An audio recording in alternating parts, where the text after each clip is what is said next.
Hoy hoy chummers, this is Dan the GM, and I'm welcoming you to Season 2 of What the Dice. This season is all Shadowrun, so I'm going to shut up and I'm going to let you meet our runners. I'm Tizzy. I play Voltage. Guns are cocked and loaded. Lyle here. I play Cowboy. He's wanted dead or alive. I'm Ethan, and I play Cypher, and what do you mean I can't solve this problem with an axe? Hi, I'm Jared. I play P. Dexter. Error 404 not found. Nightlin here, and I play Sparkles, that satyr that has the impulse control of a ferret and a belt full of grenades. What could go wrong? Listener discretion advised. Content warning level green. Standard Shadowrun subject matter. Foul language. Sex, violence, drugs. For all of our content warning, none of these subjects go into graphic detail, but it is involved in the story of the episode. Listener discretion advised.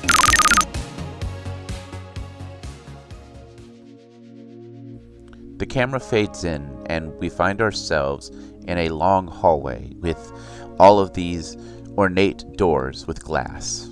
As we turn, we see on the glass in front of us the HR. Opening it, we step inside. It is a clean, crisp environment with motivational signs from Renraku, as well as pictures of their leading products. We scan the room slowly, and sitting on a couch is that nondescript elf we always follow around. He is looking at a data pad, scrolling through it slowly. We turn and pan over to him. Looking over his shoulder, we see a couple of different options that he is thumbing through. All of them are promotions, moving into higher management positions. He's not sure which route to go. As he sits and thinks, in the earbud in his ear, we hear that familiar static. Oh boy, Judge, did you hear? The runner raid. It failed again. Man, I bet the mayor over in Golden City is just fuming. Well, if the mayor's even involved anymore. What is that guy's name that's running it? You don't know either? Hey, he's probably some like podunk guy from out in the middle of nowhere. Yeah, nah. Well, at least our word's getting out. If the Deckers are kicking the transmission around, it just makes it harder for us to track. What do you mean it's on? Oh. Why is the red light a-blinking? It should not be on yet. Well, doesn't matter. Hey, everyone, this is Etta Sparks, and I'm still bringing the truth to all you runners out there. Now, I've been hearing that the broadcast is getting picked up by other people besides runners. So if you're not a runner and you're hearing this, let me tell you something. Golden City is trying to spin it to where I'm some prank, some AI, some college ne'er-do-well making trouble. Well, let me tell you, my friends, Etta Sparks went to college. Etta Sparks isn't ne'er-do-well, but Etta Sparks is preaching the truth. So, what do I have to tell you today? Well, we're going to keep up with the team. Downtime's still going on, which means they're getting a little bit more R&R and a chance for some revenge. Now, I don't have a lot of time during these broadcasts just because I'm getting tracked. But Etta Sparks will be going as long as Etta Sparks can. So let's go jump over and hear what is going on. So, okay, Cowboy, so it's 8 a.m. Day after the run, last night you were able to just kind of hang out and enjoy the demo fest over at Motor Haven. You wake up in your normal squattery area. A couple of people are mulling about, things of that nature. What would you like to do? I think the first thing I'm going to do is I'm going to go check on my bike outside where I keep it sort of in the most secure place I can. Mm-hmm. And just make sure it's doing good. Just do some little tune-ups on it. Nothing real fancy. And then after that, I'm going to reach out to my fixer and see if he has any information on this John that burned us so hard. Okay. What is your fixer's name? Yeah, I will give Eric Bonestand a call. All right. So it rings. It's 8. Rings. And then you hear it click. What? Morning, sunshine. Is it morning already? Wait, Sure it is. which morning? Like actual morning, like wage slave morning, or I work nights at a fraggin' club morning? Wage slave morning. Okay, cowboy. You're either shot, screwed, or in jail. Which one is it? That'd be the second option there, sir. Alright, who fragged you? That John you gave us. Told you that he wasn't vetted, but yeah. So, what can I do for you? Got anything else on that, fella? Might take me a little bit, but I'll reach out and see if I can't find anything. Yeah, you never trust someone that calls himself Kenny Ken and talks in third person or first person, whatever he talks in. I couldn't tell you, to be honest with you. He was a bit hard to follow. Yeah, I can imagine. Any updates, like, you still good? If I got work, can I send it your way for solos, or what's the plan? I mean, if you got solo work, I'll take a solo job, but I mean, the crew I ran with was pretty darn good, so I'll probably be reaching out to them when we find more jobs in the future. Alright, so I will, I'll move your status from solos to solo and group. That sounds good to me. Group work pays better. I might just bump you straight into the group work. Either No. or, I'm hurting for cash. Yeah, well, I mean, aren't we all? Well, I mean, technically wage slaves aren't. I don't know, man. But yeah, no, I'll reach out to my guys, see what I can't find out, and then I'll make notes in my notes saying what kind of work you can get. Thank you kindly. Oh, and next time you call, if the sun is just now getting up, give me like 3 more hours. Yes, sir. The comm clicks off as he hangs up. I will shoot a text message to Sparkles and just say noodles tonight, ? Ooh, noodles. That's exciting. She loves food. And then, after I've called my fixer, I'm just gonna go tinker around on my bike and just make sure she's clean and beautiful. So when Sparkles, getting the text of noodles question for dinner, Sparkles will text back, got plans this evening with P. Dexter, want to do lunch instead, ? And send that back as a text. Cowboy will respond with, sounds good to me. Text back, you got a place in mind or am I choosing? Lady's choice. Ooh. It's Sparkles. She knows all the food places. What's a good noodle place?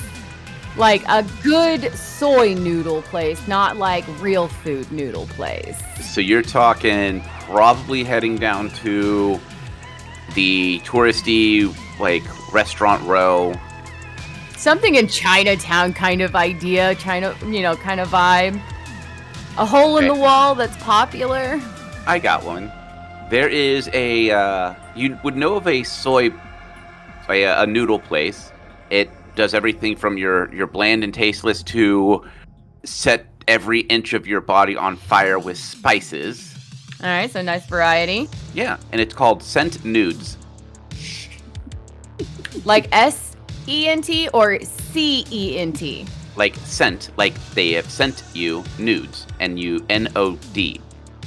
Yeah, no, I love that. Nice little pun. Like without the nude, but the nude part of the noodle. Mm-hmm. Fantastic. Cool. So Sparkles will text back this place called, let's go to meet up at Scent Nudes, and send you like their address. I'll plug it into the GPS just so I know where it's at, and then I'll send back just like a thumbs up. Oh my god, Sparkles is gonna have so many wardrobe changes. Yeah.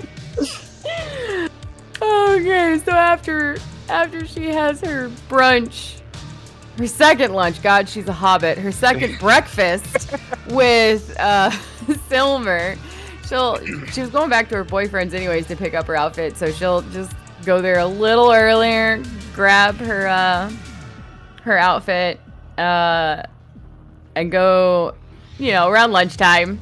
I don't know, like 1 or 2 in the afternoon. She wants to make sure there's enough time for her to go back and wardrobe change again for her parents' dinner. Ah, the life of a runner. Oh my god. I think by the end of this day, it's going to be like, hold on. She was normal dress, then had to put on her outfit, then normal dress, then had to put on an outfit, then... Oh, fancy dress, and then had to put on her outfit. Yeah, like, Every 2 hours about, you've had to change. 2 to 3, yeah. So, as you approach Send Nudes, it is a legitimate hole in the wall. Like, it looks like it used to be a warehouse and that the door was on the other side, and they literally just took a sledgehammer and just knocked out a wall for people to come in and get the food. There is a little bit of sitting, but not a whole lot. Kind of like first come, first serve. One of the reasons it's called Sent Nudes is because it's predominantly a delivery place. But there is seating, both inside and out. I will, I'll roll up on my motorcycle, obviously named Chopper, and I'll dismount and I will walk, or Cowboy will walk into the Sent Nudes and sort of look around for Sparkles and just kind of get an eye of what's going on around in the Sent Nudes. Okay. Sparkles, are you heading straight there? Yeah, she'll head straight there in a dog brain. VTOL or regular? VTOL. Okay. That is fancy. Yo! Alright, so Sparkles, you'll probably get there because VTOLs move a lot faster. Probably about a minute or 2 before Cowboy. But as you both are in there, this place is pretty sparsely decorated. It is busy. You can hear and smell the fresh soy noodles being cooked and fried or boiled, and the aromas of spices. You cannot determine which spice is which because it is just a gambit of smells. As you walk in, Cowboy, you will see Sparkles. Where would you be sitting, Sparkles? Since she would be familiar with this place as if you can get a table, you count your lucky blessings. Whatever table she can find, and she's literally sitting on the table, not sitting on the chair. And as soon as she sees Cowboy, she's just gonna do a nice, like, energetic hand in the air, over-exaggerated wave, being like, Cowboy! Sparkles, pleasure to see you, and I'll do a little hat tip. She'll do a little bow while still sitting. Then I will, I'll meander my way over there. Well, howdy there, partner. Hope you like noodles. I like nudes and noodles, so here we are. Hey, this place is really good, like, to go. So if you ever want it delivered, super good service. I mean, it didn't take me too long to get over here, so I can just wrangle up some grub and take it back home with me if I need to. Fair. Just so you know, listen to the spicy warnings. This place is legit on the spices. It will burn a hole through your stomach if you're just like, I can take it. I mean, I did take that delicious whiskey, but I will trust you on this. My stomach for whiskey is a little different than my stomach for spice. That's fair. I just like to warn. Although it's a really good trick on anybody if you're just like, oh yeah, sure, it's not that spicy. Well, maybe we should send it to, Kenny Can. If we ever find that son of a bitch. Oh yeah, we'll get him the atomic spice. As you are talking, there's a little iBot drone that hovers down and sends out a holographic menu. I will take a gander, and then I'll probably pick like a medium spice level of nudes. I'm sure Sparkles has some kind of favorite, but she'll go for the mild. She doesn't need to deal with the spice, but gets like extra flavors or extra veggies or something. As you both click on the holographic menu to submit, it disperses and the drone flies off to prepare your order.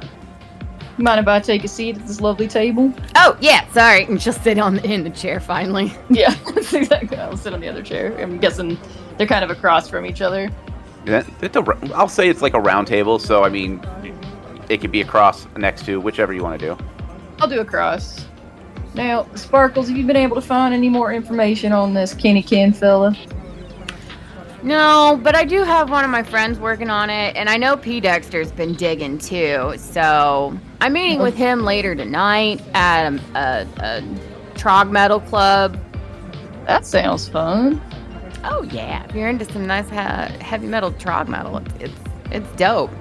So I'm meeting up with him, and then tomorrow, Cypher wants to go back to Motorhaven.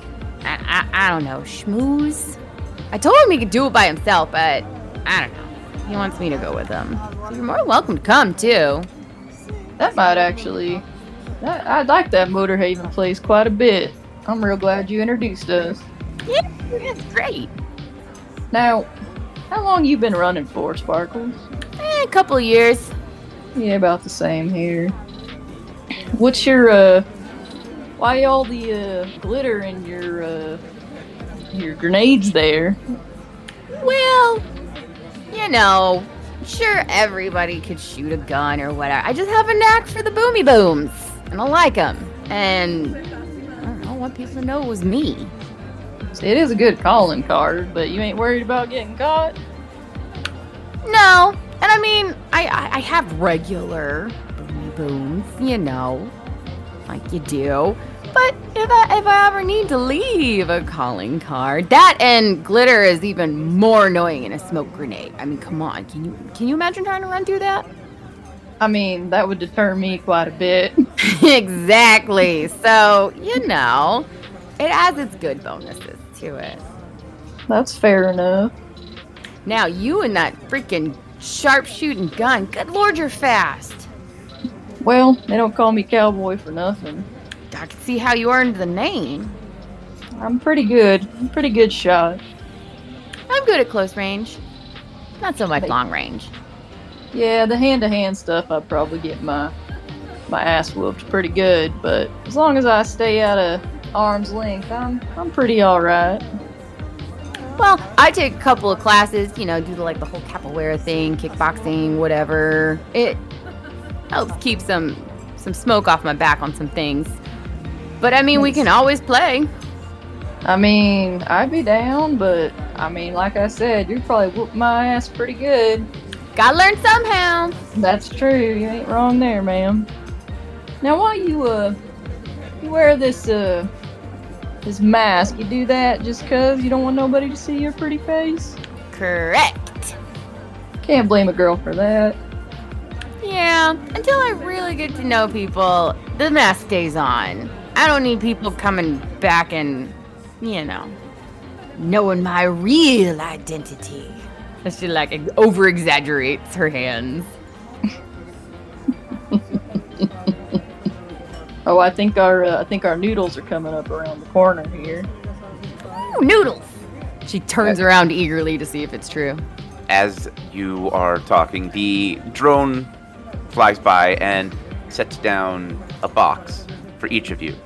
As the drone flies off and the box releases, it opens up showing a bowl with the soup and noodles, and then on top, on a piece of plastic, is all of your, kind of like think pho, where you have all the different veggies and spices that you could add. So the noodles are all the same flavor. What you're ordering are these extra bits that you mix in as you want. I'm just gonna take it and dump it. Yep. We would just dump both into our noodles. And just do a little stir. And start slurping my noodles. While you're slurping and eating the noodles, she goes, so you don't care if people, you know, you got your bandana, okay, sure, when you know you're going through the whatever and cameras, but you're not worried? I ain't too worried. If somebody won't come up on me, they're gonna learn a hard lesson. I mean, I guess that's fair. All our faces are everywhere anyways, right? I mean, maybe not yours because you keep it covered, but... Yeah, I got people to protect. They don't need to be coming after things. Yeah, I ain't got nothing like that. Just me, myself, and I. Well, hey, you got a team now. Exactly. So, hopefully, this all works out. I think we got a pretty good crew. Yeah, so far it seems pretty good. We got our driver guy. We got our big troll guy. We got our decker. You got the nice long sharp shoots. You got boomy booms. It's a well-rounded team. Only thing we're missing is a street dog. Yeah, that's true. I mean, I got some slap patches, you know. Oh, then we'll be all right. Yeah. Do you know if the others were able to get any new in off of them weapons we found, or were they keeping them? I can't remember what we decided to do with them. You know, I don't remember discussing it at all because we kind of all just went over to Motor Haven and hung out and reminisced about how much we hate Kenny Ken. So, I don't know, maybe we can send it out to a group text. Oh, that's not a bad idea. You mind taking point on that? Yeah, sure. She'll pull up her, because she has her visor always on there, and just send out a group text to everyone being like, yo, what did we decide to do with that gear we picked up? And just kind of like, you know, leave it open-ended for everybody to chat about. Yeah, and I'll just respond with, I'm fine with whoever needs to use whoever can use the guns that needs them can use them. If I don't remember the exact ammunition we picked up, but I will keep that if it's ammunition I can use. Yeah, and Sparkles will add, let's make sure that there's no, like, you know, trackers on them and that somebody's going to come looking for their gun. Because, you know, that smart link stuff or whatever. Yes. So what about you, Cowboy? How'd you get into running? You said you've been doing it only a couple of years. Oh, you know, I just was living out in the waste for a while, and that wasn't working too good, so decided to make my way into the big city, and I got Chopper out there, and here I am now. It is a pretty sick chopper. Well, thank you. She appreciates it. Oh, here we go, and I will pull up my own data pad in my hand. Alright. It looks like Voltage took that area as Predator 5. And then Voltage also took that standard ammo. So Yeah, that makes sense. I know I got a data pad and I had my friend looking into what was on it. Didn't you also take some kind of data pad? I sure did, but I didn't know if we had somebody that could look into that, or if maybe P. Dexter wanted to take a look. Yeah, we can always hit up P. Dexter for it, too. I didn't want to take away his fun. Yeah, that's true. I mean, hey, we're a team, we got a Decker. Let's use our Decker like a team does, right? That's exactly what I was thinking. You took an ear. I did. I did take an ear. Have I ever seen anybody in like some kind of TV show, sitcom, whatever, of like people taking trophies like that? Oh yeah, it's a pretty standard trope when it came to some shamans. Okay. Would do that. Then there would also be like maybe your really sadistic street Sams might do that. But no, it's not uncommon for dramatized runners to take trophies. Okay. So, how many ears you got? Oh, too many to count. Really? Yeah. How many people you be shooting up? As many as needed. Dang, man. You got your calling card taken in here. I like to leave Sparkles. Ain't nothing wrong with that. Well, I take ears when I can. Sometimes, opportunities arise in which one cannot take an ear. Those are sad days, but it's alright. Well, if I ever have to blow anybody up, I'll try and preserve the head as much as I can so you can get an ear off of it. That's real sweet of you, ma'am. I appreciate that. Really, the secret to keeping them is you just keep them in, vinegar in a jar. You don't dry them out? Sometimes I do, but then they get all shriveled up. You want to keep them, kind of preserved so you can always remember them. Do you, put a lot of them in one jar? Otherwise, that sounds like a lot of jars. I mean, I got a couple jars full of them. Okay. But, that'll just be our little secret. Yeah, I won't tell nobody. Well, I think I might meander on with the rest of my day, but I sure do appreciate you meeting me for lunch, ma'am. Heck yeah, I'm always down for food. If you ever want to know a good place, just hit me up, I'll tell you. I know all the food places. From like the best, and I mean the best, soy dogs and burgers to like, even if you need to be fancy and eat the real food. I'll give another hat tip. Thank you kindly, ma'am. Yeah. Next time we'll try and get the group out for lunch. That'd be easy, but I mean, maybe I just want to spend some quality time with you. Give you a little emoji wink. Cowboy will just grin and smile and then sort of stand up from the table and sort of motion towards the door and say, "After you, ma'am." She'll pay for things and head on out. And she goes, "Wow," and play, enjoying the scene. Curtsy and pretend to pull up a skirt that's not there and be like, "Well, thank you, sir," as she strolls on out. I'm gonna check my phone and see if I've heard back from Eric. No, not yet. He is probably still working at it, or he, because you woke him up, probably decided to sleep in longer. It's hard to say with Eric. Who knows? Is there anything you want to do to complete your first day of downtime?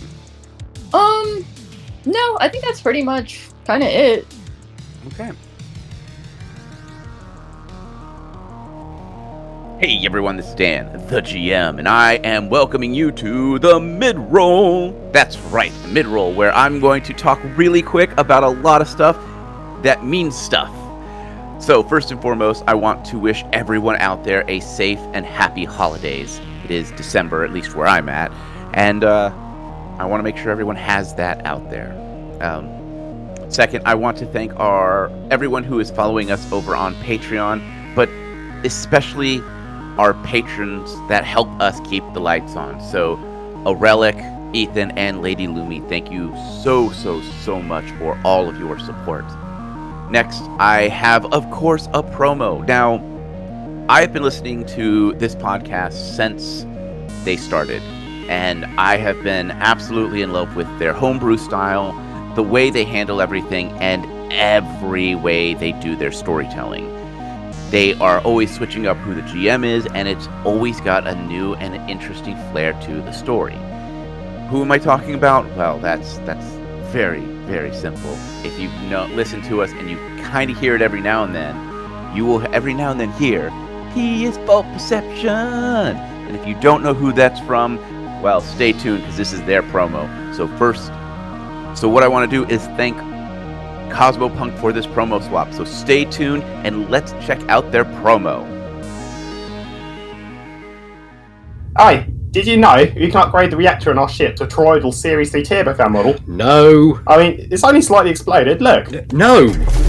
Ladies, we've got a job. Oh, thank God. I don't care what it is. Just please stop vetoing my engines. It's some kind of advertising job for our Cosmopunk show, it looks like. But it's got to be quick. It can't be anything longer than 50 seconds. Flyboy, set a timer for 50 seconds. No, we've already started. The timer's going to mean a damn thing. Oh, it'll give us a rough idea. Hang on, I didn't agree to be in an advert. Well, it's too late. You're already in it.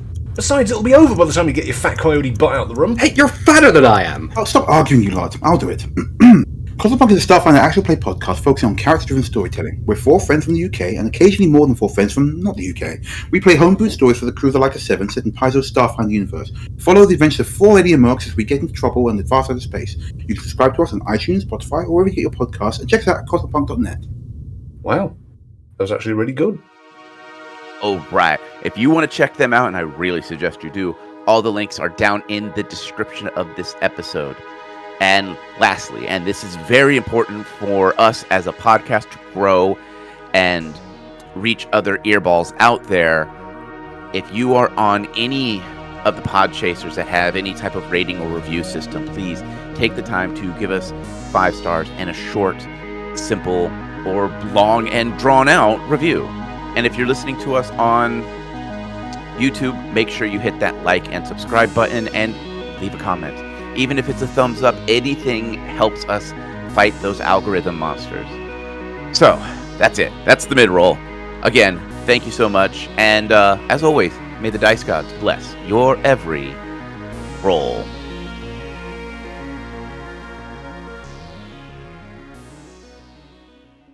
So, it's late night.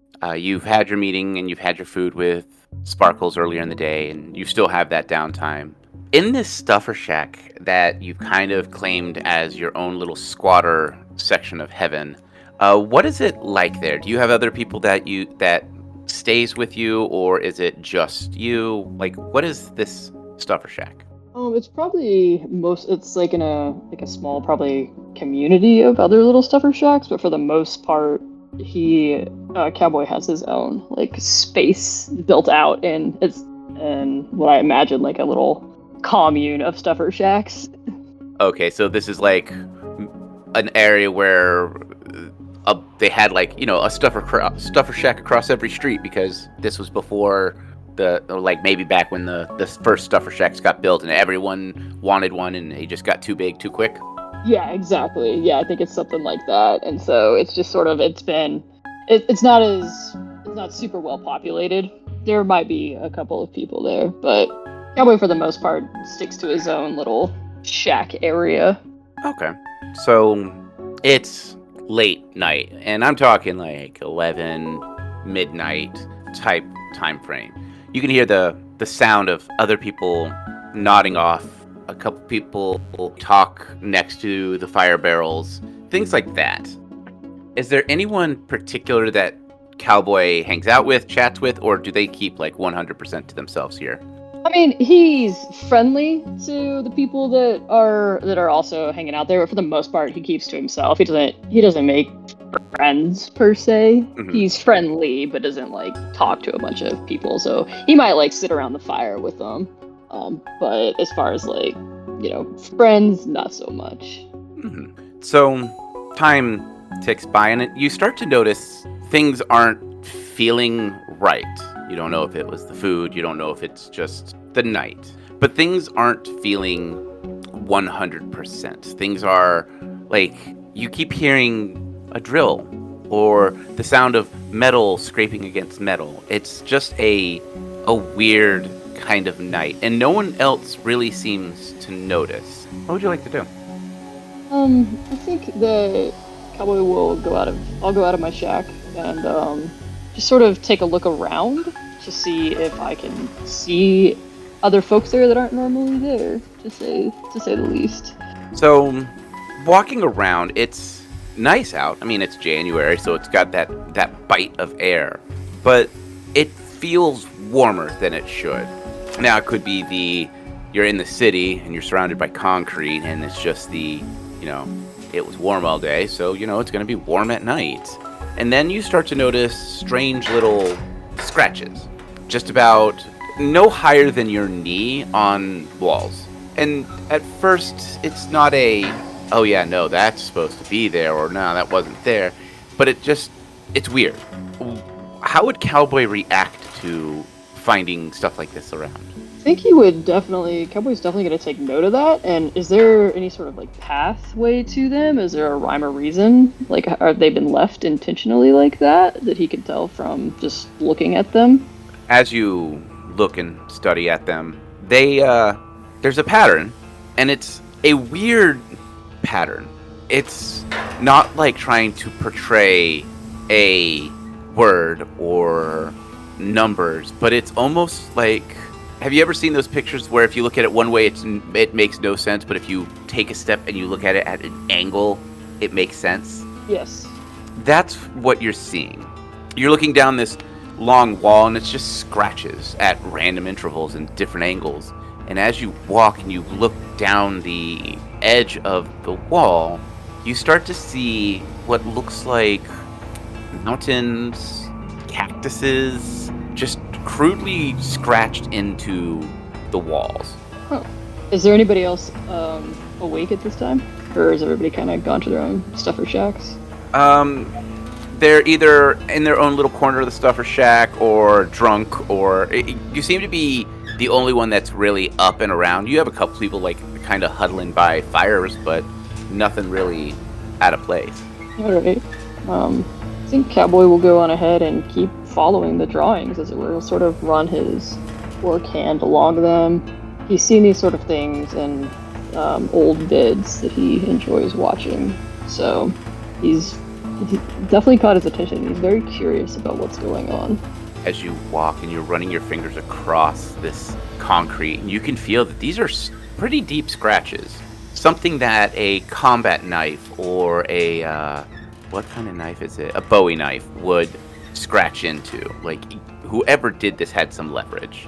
And it follows around, takes a left, and takes another left. And then you end up back at your little section of the Stuffer Shack. Your bike is parked there, but you noticed that now there is a spur that has been stabbed into the side of the seat. Like an actual physical spur? Yeah, like an actual physical, like what a horseback rider would wear. Not on his leather seat. Oh yeah, and it's not the modern one. It's not the circle one. This is the old school spiked star spur. Go and he'll take it out and he'll sort of move a hand to one of his pistols that he has on his hip. He'll sort of look around and just say, "Anybody out there?" In the distance, you hear the sound of a coyote howling in the night. And the weird thing is, you're in the middle of the city.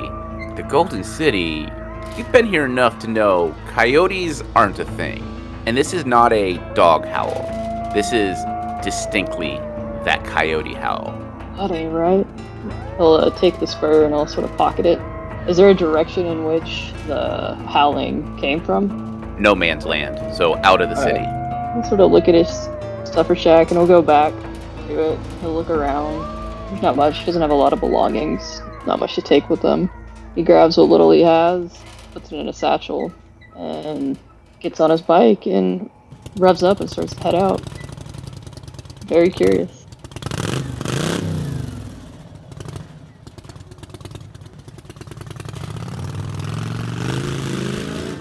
As you follow the road out of town, it doesn't take you long to get out of the main city and into no man's land. The main wall around the city is not heavily guarded. No man's land's just called that because of the economic crash that happened, where all the corporations bought up everything and no one wanted to live out there. So it's full of squatters and destroyed buildings. As you pull into this area, the air is much different. There's more of a static. By no other means would anyone that's not a mojo flinger would call it. There's just electricity in the air. You hear the howl, but you hear two distinct howls.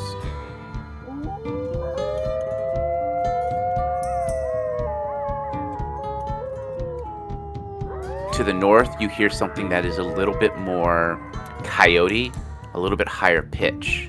To the south, you hear something that's a little darker, a little deeper, something a little bit more akin to a wolf. I think he'll stop and he'll sort of look at the horizon, you said to the north and to the south? Correct. He'll wait, and he'll look at the spur, and he'll take it out of his pocket, I suppose, and he'll look at the spur and sort of hold it up to the moonlight. By doing that, does that sort of give him an indication of which direction to go? As you're looking at this spur, there's scratchings into it. What looks like this may have been a part of a very old school compass, because you see north, south, east, west. The lettering is worn down, but it's definitely distinctly a piece of a compass. Sort of turn it around, and then he'll point it towards the direction he heard the coyote howl. Does it do anything?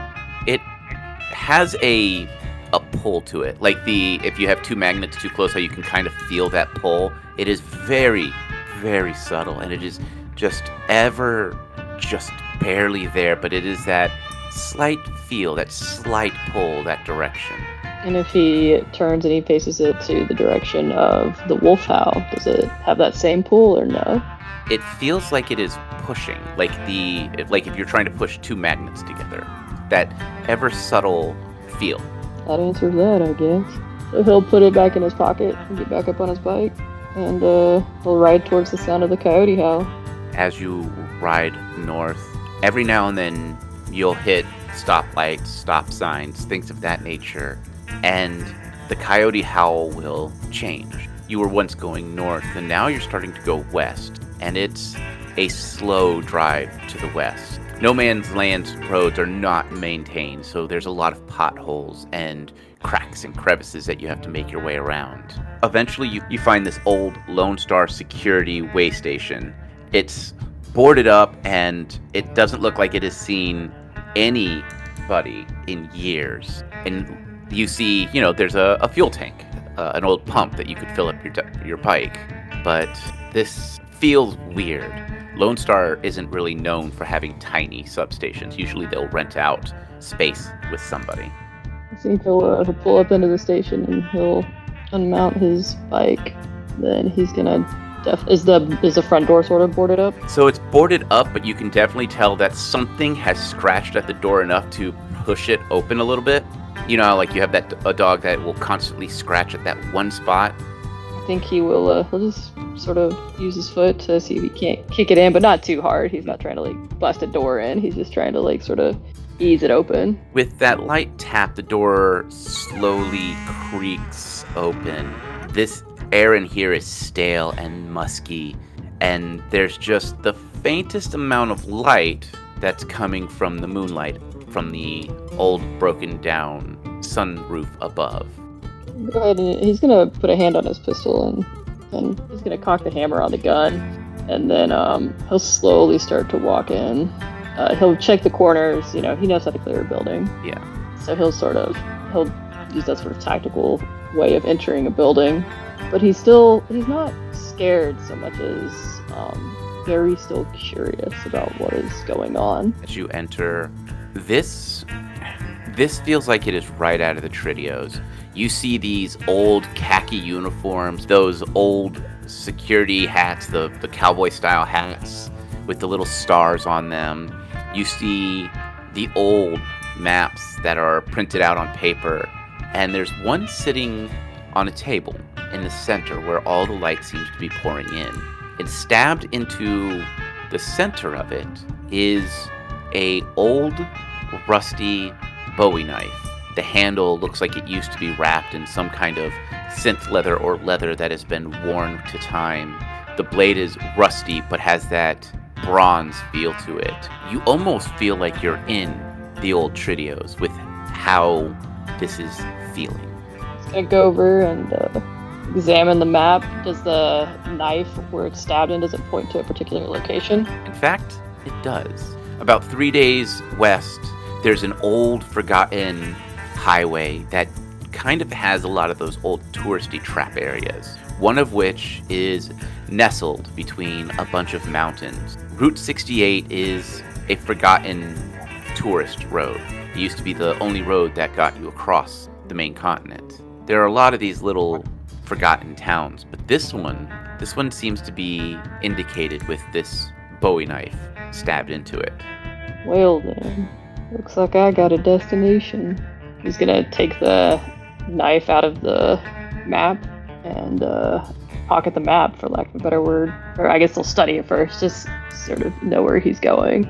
And then pocket it, and then go back out to the fuel pump. Is there any chance there's any fuel in there? I mean, his bike runs pretty well, but just in case. Yeah, it looks like it still has fuel, and the fuel still is good.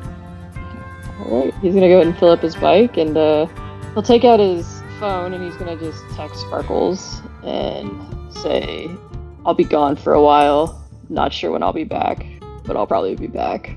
And then he'll just send it, and then he's gonna ride out to the moonlight, for lack of a better words, towards that destination. The drive out to the middle of absolutely fracking nowhere is completely dull.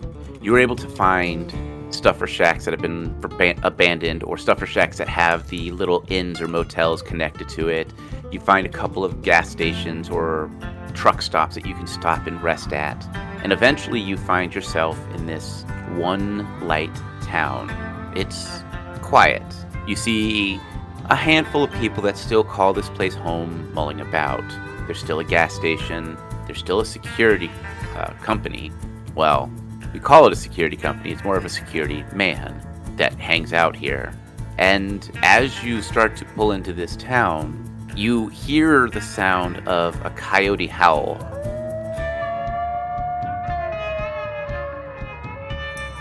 Just on the outskirts of the town, where there's an old, lack of a better term, but an old moonshiner shack. You see the old moonshine gear still out front. He, without even saying anything to anyone in the town, he's just gonna slowly drive to that old moonshiner shack. He's still not gonna be breaking laws or nothing, but Yeah. As you pull up, the door is swinging open. That thunk, thunk, as if this shack has been abandoned for a long time. he will do what he does because he's cautious but curious. He'll place his hand again on his revolver and cock it back, but keeping it on his hip. He'll slowly open through the old rickety door and let it close behind him. Hello? Howdy? Come a long way to meet a stranger. As you finish talking, the sound of spurs and gears clicking as a coyote made of, the only way you could really explain it is if you took every piece of metal that a cowboy or a pioneer would carry on them, was welded together in the body to make it look like a coyote. Its hind legs look like revolvers. Its front legs look like maybe pieces of whip or maybe bullet casings. Its eyes have this intensity of a morning sunrise in the desert as it stares at you for a long moment before it gives a weary and wily smile. Well, that's not what I expected to meet at the end of this road. It cocks its head to the side, and you hear a chuckle come from it. Now, what did y'all expect when you come out to the desert following a rusty bowie and an old forgotten road? Well, I sure as the setting sun didn't expect to see... What are you? It moves closer, and the light kind of glints off of it. Well, you see, some call me a spirit. Others call me a monster. I like to see myself as a mentor for those lost. Ones that the mojo and the mana flow through, but they don't have the wherewithal to learn it themselves. Takes his hand off the revolver and sort of just crosses his arms, knowing that trying to do anything to this sort of creature is going to do him no good. You're telling me you're one of them spirits I heard about? It comes up, and as it jumps, it seems to shrink and land on your shoulder. There's a little bit of weight, but not a lot, as it nods. I am not just any spirit, cowboy. I am your mental spirit. I have traveled from the other side and decided that it's time for you to learn how to use that power that's within you. For good, for bad, for a little bit of chaos. That's all I'm asking. Let some mortal learn my skills and get a couple of laughs along the way. Well, that is a mighty fine deal, but I don't tend to strike deals without knowing exactly what I owe in that bargain as well. What's it gonna cost me? Well, it will cost you about 6 months to 8 months of your life. You'll be living here, working, sweating, brewing, and drinking. But when you come out, you'll come out a lot better of a cowboy and a better mojo flinger than you are now. I ain't got no idea how to fling mojo. You telling me you do? Or you'll teach me, I suppose? Yes, I am your mental spirit. My existence is to train people like you to do what they need to do to put a little kick against those who deserve it. Sort of sits there and weighs the pros and cons in his head, and then he sort of slow nods. About time. I think, what do I call you? Coyote? Coyote is fine. I like to think of myself as a smuggler of spirits. So, you're cowboy, I'm coyote. I think you and I will get along like the desert and the sun. I think you're right about that, Coyote. I'll sort of just give a little, head nod with his hat and tap it a bit. Let's get started. As the spirit known as Coyote jumps down and begins to explain the process of learning how to fling mojo, we will end this episode here.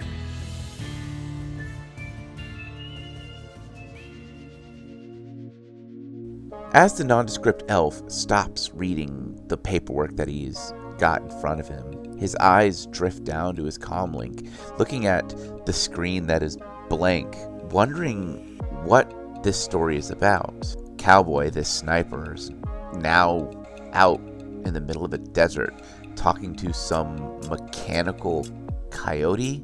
This isn't a real story, is it? He shakes his head as he looks down at the datapad. He places his finger on one of the titles at random and selects it. As he starts to reach for the earbud to pull it out, he hears that familiar static once again. Well, that is different. I did not know a mojo flinger could just be selected by a mentor spirit. I always thought there was some weird hooja that had to happen. Blood sacrifice, Kali Ma, the whole weird trio thing. You know, one of these days, I'm gonna have to go find me a mojo flinger and find out what that whole thing is, well, all about. But, it seems as if Cowboy is out on his own. Looks like he is out to learn some new skills to help himself survive in the shadows. Well, unfortunately, that means he had to leave the team. Hopefully, he'll be back. We'll have to find out. But unfortunately, my little indicator is indicating, and my alarms are flashing, telling me the cyber spiders are catching on. So, unfortunately, that is all the time I have. Remember, my friends, stick to the shadows. Always keep your gun loaded. And never, ever make a deal with a dragon. This is Eddie Sparks, and I'm signing out! Is there anything you want to say to the listeners before you go? No, I've just had a really great time. I hope to be back eventually. It's just life is kind of crazy right now. So hopefully when things get a little more settled out, I will be back and Cowboy will be flinging some mojo at that time. Absolutely. All right. Thank you so much, Lyle. Thank you for being on the show for the time you did, and can't wait to see you back. Yeah, thank you guys for having me. I appreciate it. No problem. So you stay safe, and we'll see you when you get back. See you on the flip side. Yep.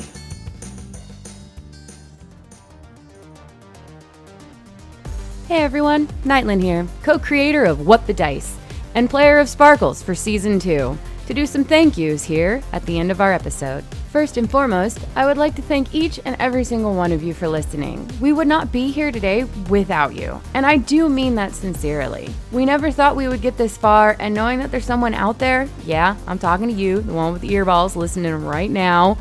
If it wasn't for you guys and us knowing that you're actually here and enjoying what you're listening to, we wouldn't have kept going, and it genuinely fills our heart with joy, and I want to make sure that we tell you every single time at the end of these episodes. We are eternally grateful. Second, we would like to take a moment to thank all the things that we use in our day-to-day What the Dicey ways. First up, Epidemic Sound for our sound effects and music, Podbean for being our host, Foundry VTT, and Forge VTT for creating their virtual tabletop gaming applications and services, Craigbot for our recordings, Catalyst Game Labs for Shadowrun, which is the current system we are running. And with that, if you can spare a moment of effort and want to help us out, the best thing that you can do is honestly tell a friend, share us, drop a link in a Discord somewhere that you're a part of, or take that 2-second effort of hitting a like, hitting a follow, giving us a star rating. Whatever the button is on whatever it is that you're listening to us on goes a long way in helping us fight that horrible algorithm monster. Also, the Topps Company Inc. has sole ownership of the names, logo, artwork, marks, photographs, sound, audio, video, and or any proprietary material used in the connection with the game Shadowrun. The Topps Company Inc. has granted permission to What the Dice to use such names, logos, artwork, marks, and or any proprietary material for the promotional and informational purposes on its website, but does not endorse and is not affiliated with What the Dice in any official capacity whatsoever.